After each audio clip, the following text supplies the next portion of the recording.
And the left-wing frontrunner Jeremy Corbyn has sparked a debate by saying he'd consider introducing women-only carriages on trains. His comments follow a worrying rise in the number of sex attacks, but it's a suggestion that has caused a lot of division, as Fatima Manji found out. The ladies' carriage was once a normal sight on British trains. Introduced in the 1840s as women worried about being attacked, they were phased out around 30 years ago with the introduction of more open compartments. So would their revival be a regressive and patronising step, or could they genuinely be safe spaces for women?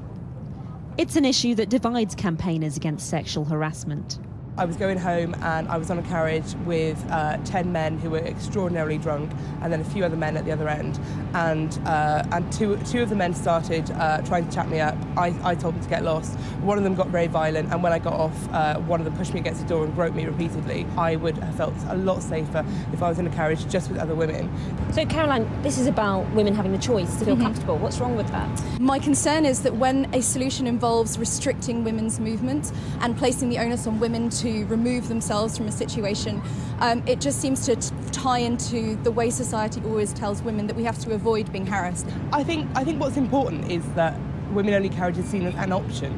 It doesn't necessarily mean that women and men are strictly segregated. I would be fully behind harassing men carriages. You want to harass people, you go into the special carriage and you just harass each other. The British Transport Police say 1,117 sexual offences on trains were recorded in 2013-14.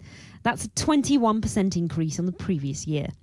Sexual crimes against women rose from 485 to 624, while those against men rose from 27 to 42.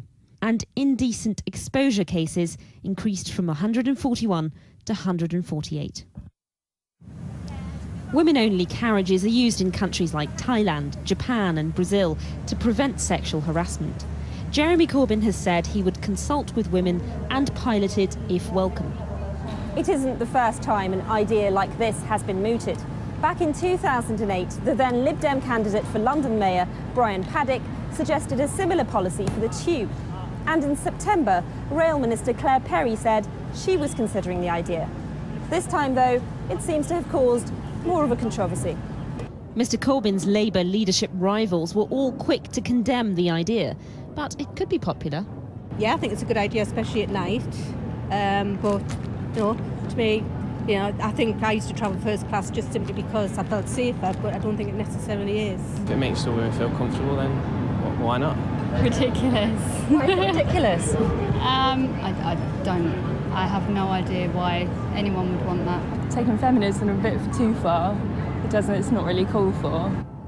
And it may have polarised opinion, but at least the idea of women-only carriages has raised the issue of sexual harassment on trains. Fatima Manji reporting.